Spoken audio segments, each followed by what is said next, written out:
Hey everybody, this is Relationship Rebellion. This is my partner Mark Geitelink. Hello. And I'm Sorrel Pindar. And today we're going to talk about the fourth losing strategy, which we've done the first three, now we're on to the fourth one. There's only one more, so that's going to be a relief for you all, isn't it? And the fourth losing strategy is retaliation. And it's like that thing that happens in couples where A does something nasty to B, so B does something nasty to A, and then A does something else nasty to B, and then B does something else nasty to A, and you end up in a war of attrition. What's a war of attrition? War of attrition is when you try to wear the other one down. Oh dear. And if you get your way, they retreat to the field. Maybe they go and stay with their mum or something, who knows. But it's not very relational, is it? Well, there's relational and then there's retaliatory. Retaliation. And yes, that's going to be difficult. Yeah. Isn't it? Well, it depends. Retaliating against what? What are we talking about? Oh, I don't know. It could be any number of things. It could be that you did something really awful, like cut all the sleeves off cut the right sleeve of every single one of his shirts, or it could be that you just burnt the dinner. Okay. My understanding of retaliation is an almost reflex response to hurt. It can be that, or it can be a reflex response to anger, which I guess is who knows what happens inside somebody's mind when they realise that their other half has burnt the dinner. Well, the interesting thing for me on this is that retaliation seems to be relatively appropriate for the rest of the world because they're mad. But in your relationship, retaliation, which is exactly the opposite of the way we would practice outside, is required. That's interesting. Well, if somebody hits you out there, you've just got to hit them back. But in your relationship, if somebody hits you in emotion or truth or whatever it is, or behavior, then you're not supposed to retaliate there because it makes people... Well, it's just not very clever. It's difficult. It makes people difficult. And I have to say, I wouldn't expect that if somebody gave me a meal in a restaurant and it was burnt, that I'd hit the waiter or even the chef. So why would one even consider doing that in a private relationship? Absolutely, yes. Retaliation is not... Not what? Sorry. It's not a way to make friends. No, it's not a way to make friends. It's not a way to keep a lover, I guess you could say. Well, yes. I mean, if you have a reflex retaliation thing that you haven't got control of, then you could recognise that you're a bit full of spite, and that's where the work is. Yep, and your first step is probably going to be to do the thing that we always recommend, which is to get outside of your own jam jar and read what's on the label. Yes. Take a step back and say, oh, is this clever? No, probably not. I better not do it before you do it. Well, that would be tactically reasonable, would it not? Yeah. Either that or tidy up the mess afterwards. Or you can always go in and say, I'm so sorry, that was entirely out of order, and I really wish I hadn't done it, and will you forgive me? In the assumption that during your retaliation, she hasn't seen that you're a proper monster and all your trust has been broken in that moment. Well, do you know what? That could happen. Well, it happens every day. It does happen. However, if we want to stick with people who want to get their relationship back on track, let's assume there's more to the other person than just being a monster. Good stance. Nicely done. So, as usual, we're getting this from, those of you who don't already know, we're getting this from Terry Real, The New Rules of Marriage, which is a great book for anyone who wants to get their marriage to work better than it is at the moment. And there's two types of retaliation. There's direct and there's indirect. So, cutting the sleeves off his shirt because of whatever it was he did that you're so angry about, that's direct retaliation. Indirect retaliation is a little bit more like, it's passive aggressive, really. So it's maybe not doing something that you should have done, or maybe forgetting to do. So you either don't do it, deliberately don't do it, or you kind of just accidentally on purpose forget to do it. That's a very guy thing to do, isn't it? Oh, women do that too, don't they? Yeah. Children do it. Yeah. Well, the parents teach them. Well, probably, yes. Well, we model it, don't we, for our children? Yeah. And interestingly, Terry Real says that retaliation tends to be the thing we resort to when the first, second, and third losing strategies have not worked. So we've tried to control them. Yeah. We have tried to insist that we're right. That's the first one. Yeah. What's the third one? Unbridled self-expression. Unbridled self-expression. So even though I told you in no uncertain terms how horrible you made me feel and how desperately upset I am about what you did, you've just brushed it off as saying, oh, no, just having a bit of a moment. And then I retaliate and cut sleeves off your shirt. If you're going to say that, speak very, very clearly, because you all need to hear this. Did you hear what I just said? So, okay, your first attempt was to say that I'm right and you're wrong. I'm right and you're wrong. Yes, or even to express a righteous indignation about what he did. I'm so right, you're utterly unforgivable. And you're entirely in the wrong. Entirely in the wrong. The second one is about controlling your partner, so trying to get them to do something or stop doing something. And the third one is telling them how awful they've made you feel. Unbridled self-expression. Yeah. And when all of those have failed, that's when we resort to retaliation. So, I mean, some people probably start with retaliation because that's how they've been all their lives. I mean, if that's it's a quick formula. Yeah. And retaliation, the reason he puts here, A, perverse justice. This is interesting. Offending from the victim position. All right, so I'm down here and I'm bleeding, and it's entirely your fault. And he says most batterers, I think that's a very American expression, isn't it? Batterers. Yes. Most people who use physical violence in domestic violence are doing it from the position of thinking that they are the victim. So I hit her because she was all horrible to me, or I hit her because my dinner was cold. That would put you in the victim position, apparently. It's breathtaking. It is breathtaking. Yes. Oh, and actually, something dinner. The other one is to throw your throw his dinner in the bin because he wasn't home on time. Yes, swings both ways. Yeah. Yes. The second one, perverse communication, looks like a little bit like unbridled self-expression. It does. But it's trying to make your other half feel what you've been feeling. Yes. So I've been feeling really, really upset, so I'm going to make you feel really, really upset. Yes, I want to give, and I think it's your fault that I'm upset. That's why I'm trying to give this back to you. Yeah. So we have the cycle of we do. Misery. And then there's that expression that we often use, like giving them a taste of their own medicine. So it's a bit of that, isn't it, really? Yes, so it's a vengeance gig. Yes, it is. Yeah, it is. It's it's vengeance. Yeah.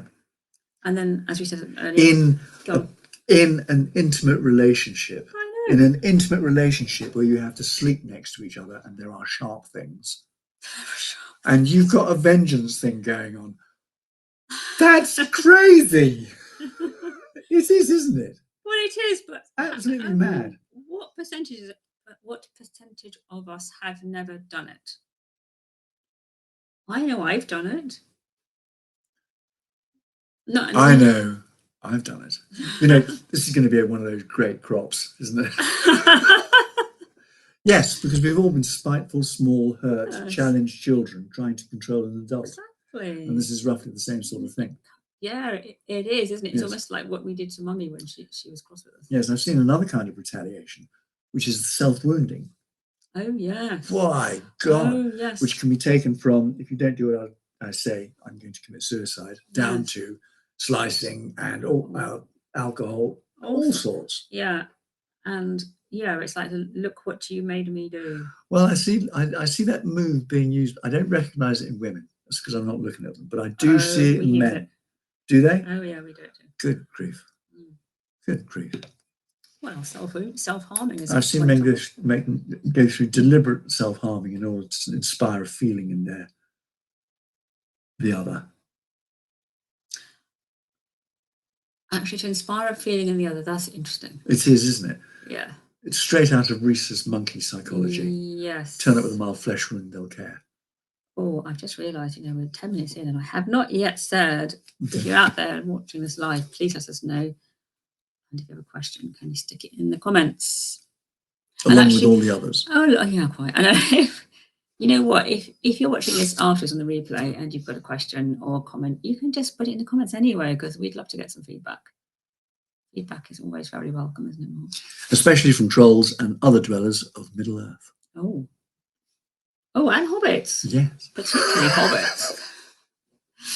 Okay, so what else? I made all these notes, didn't I? Oh, yes, look, you see.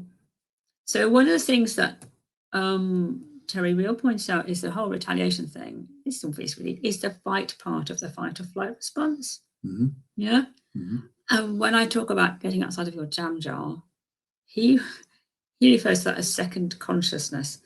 So your first consciousness is your knee-jerk reflex reaction, which is to shout or throw something or hit or cut the sleeves off his shirt. I've never cut anyone's sleeves off anybody's shirts. It's dead funny. But it's funny, isn't it? So I know I did hear of a case of, I think they'd already split up and she came back into the house. Anyway, so your second consciousness is, the getting out of your own jam jar, looking at what you're doing as if you were an outside observer, and then thinking, oh no, that's not very clever, is it? That's not what I want to do. I actually don't want for this to end in divorce. I think I would much rather we got ourselves back into a state of married bliss or something. Did she then start sewing the shirt sleeves back on? If you've gone back a stage in this conversation, of course she did. Why would she do that?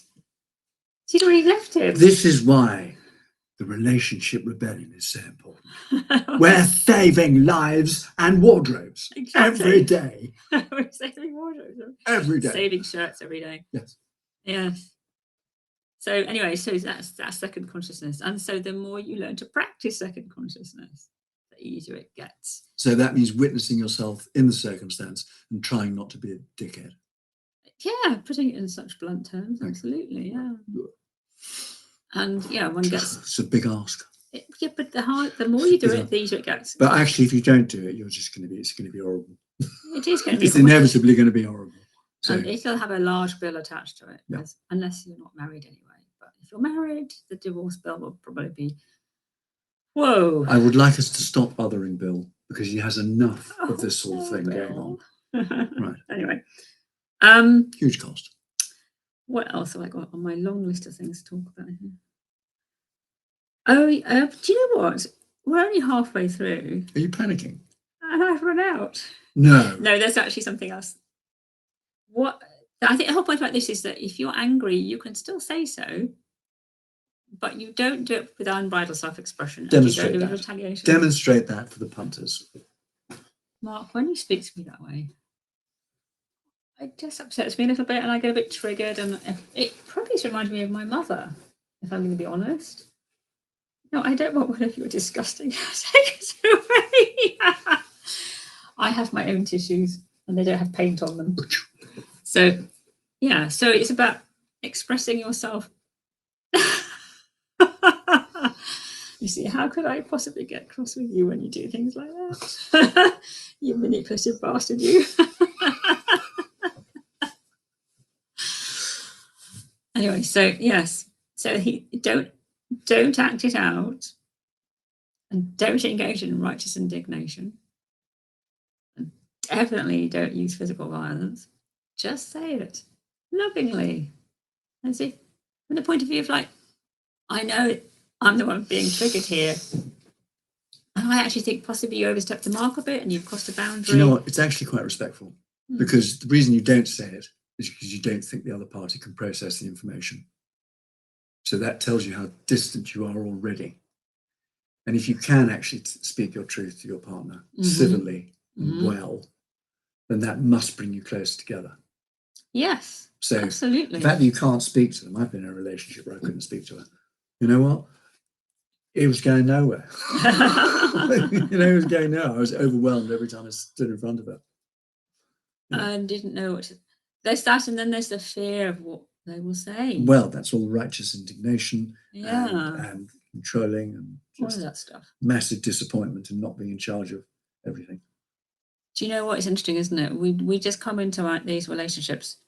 If we didn't have a good model in our own parents, we really don't have a clue how to do it. You're screwed. Absolutely. And I honestly thought for most of my life that shouting at your other half was normal, to be expected, and there was nothing wrong with it. It never occurred to me that it was actually really destructive and would probably result in the ending of the relationship. This is why you've ended up with a partially deaf guy.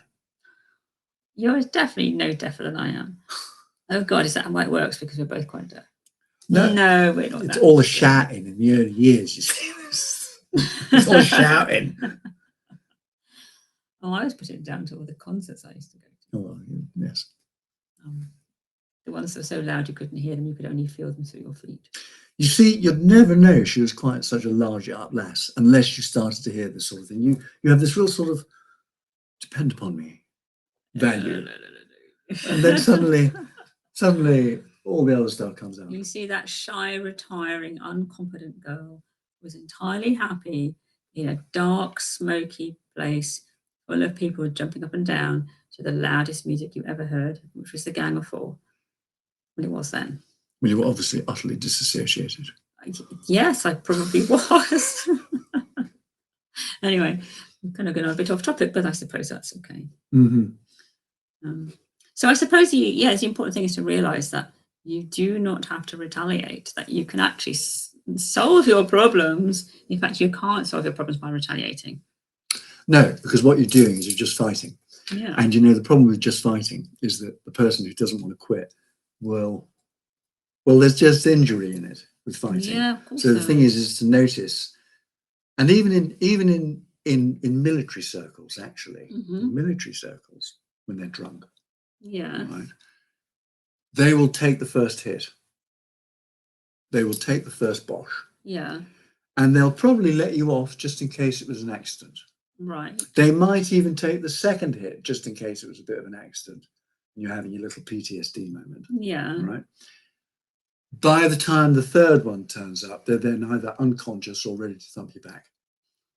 Because they know what happens when you start thumping people back. Yes. They thump you back. Yes. And on it goes and on it goes until you're both lying flat on the floor.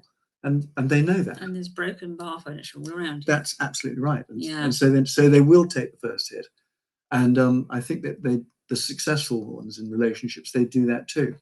You've got to take the first hit just in case it's a silly moment. Oh, I see what you're saying. You've got to not be that sensitive. You've got to be like, oh, wow. And you know what, Mark? You have that thing that you say to people, oh, you're right. Yes, I do. Do you need a cup of tea or maybe Yeah, absolutely.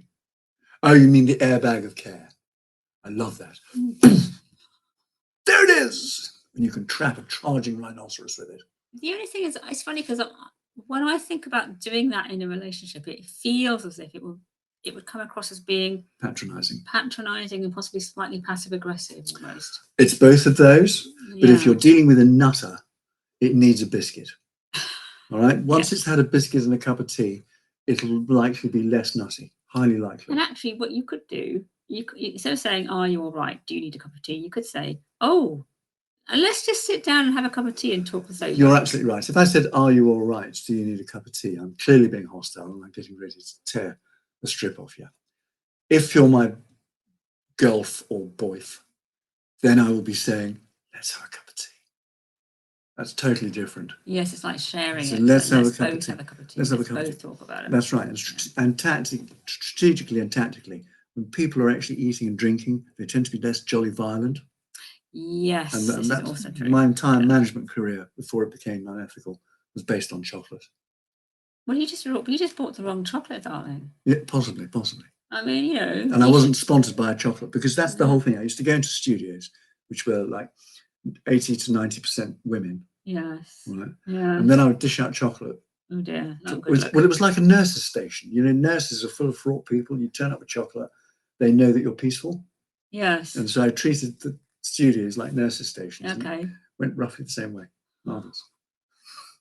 And you stopped Galaxy going out of business, didn't you? Tragically. Well, it wasn't a sophisticated market.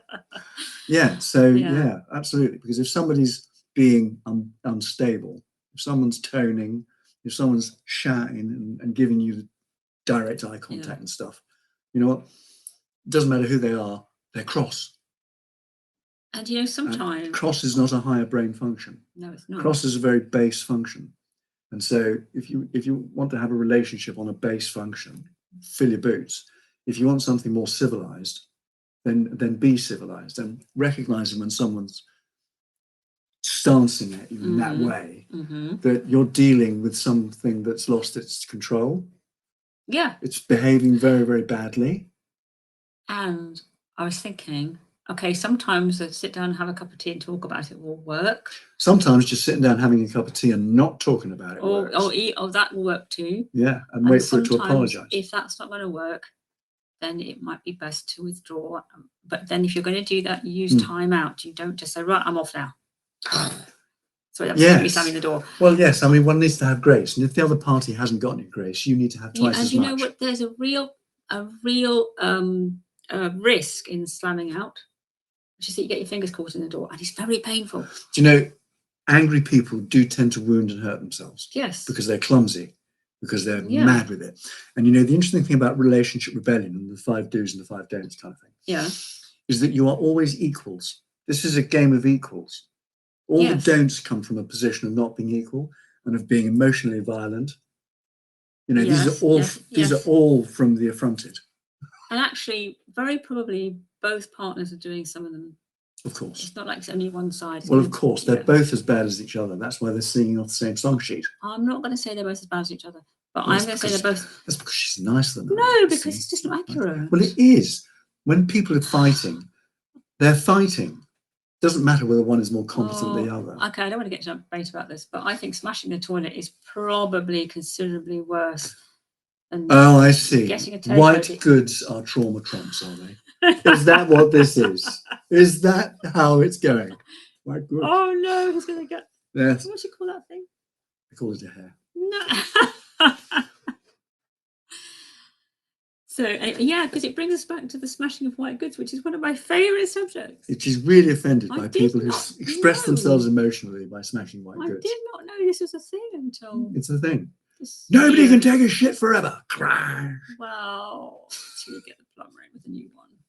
And that's when I understood why there were so many smashed toilets and things. And so many happy plumbers with loads and loads of work and a bright future ahead of them. Oh, absolutely. That's right. And smashing the toilet is definitely a form of retaliation, isn't it? There are curries that can do that. I don't think you should say things like that. Okay. I think that's definitely a risky statement. You started it. I wasn't talking about curry. Anyway, so what were we talking about before we got to the subject of smashing up the white? No, it's not white goods, it's sanitary ware. White goods is fridges and freezers and so forth and washing machines. You can smash those as well if you want. No, you please don't. Moving along. Moving along. Oh yeah, we were talking about time out. Well, we were going to talk about time out, and then we got distracted by the white goods. Actually, the next relationship rebellion will actually be about time out and withdrawal. Well, it's about withdrawal. So time out is the constructive approach. Withdrawal is the destructive approach. It's like the rhythm method. Musically. Oh, okay, fine. That is an LP by.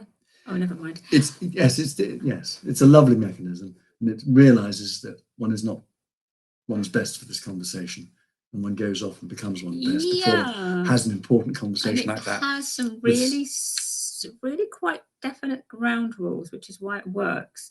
And you stick to the ground rules.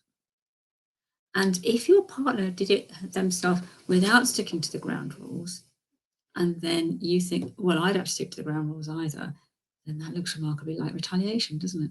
Absolutely. If you just want to fall back into the ring, go ahead. Yeah. You know, one of you has to step out of the ring. And then from that really reasonable, connected, conscious condition, seduce the other one into something much more intelligent. It's easy. It is easy. It is easy. It's just about recognizing that everyone's just human. None of them are bloody reliable. Almost everyone is traumatized. Everyone's to some traumatized. degree. A relationship is nothing more than two deeply unstable people wobbling along with their entire relationship and ancestry back catalogue, wobbling along, thinking, I want to, and they join together in the vain hope that they might be successful. Two deeply unstable characters. Without having the faintest idea how to do it, because nobody ever taught them. Well, the only example they ever saw was a crasher. Right? You mean their parents' own car crash? Precisely. Yeah. And that's basically what you've got to work with until one develops a little bit. Bloody rubbish, and does some poetry and stuff. Yeah. Hares are much better at it. I'm sure they are. They do it once in March. They have a punch up and a shag, and then that's it. They live happily the rest of the year. Absolutely. I think most animals out there are probably better at it than humans are. I've never seen it. Have you ever seen a cheetah mate? I didn't mean the mating. I meant, well, some of them don't bother living together, do they? Some of them, the orangutan. The orangutan lives by itself. The sloth lives by itself. Yeah, and kingfishers apparently, as soon as the babies are big enough to fly, they send them off. That's not a very good model for a human being, though. I don't send your kids out as soon as they can walk. I don't think that would be very good. Well, if you're crossbreeding with kingfishers, I think you've got bigger problems than your parenting. Is there anything else you want to say before we wind up? Yes, marriage is so difficult that we watched a video the other night of a woman marrying a sim character.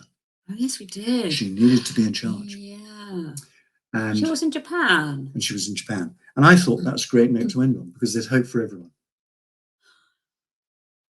There's even hope for sim characters.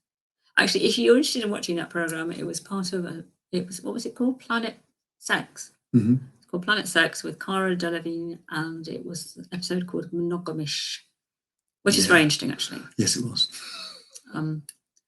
And well, shall we wrap up early today? Yes, unless you want to sing something. No. What on earth would I sing? Exactly. Thank you very much for your attention. Thank you. We've had a lovely time with you.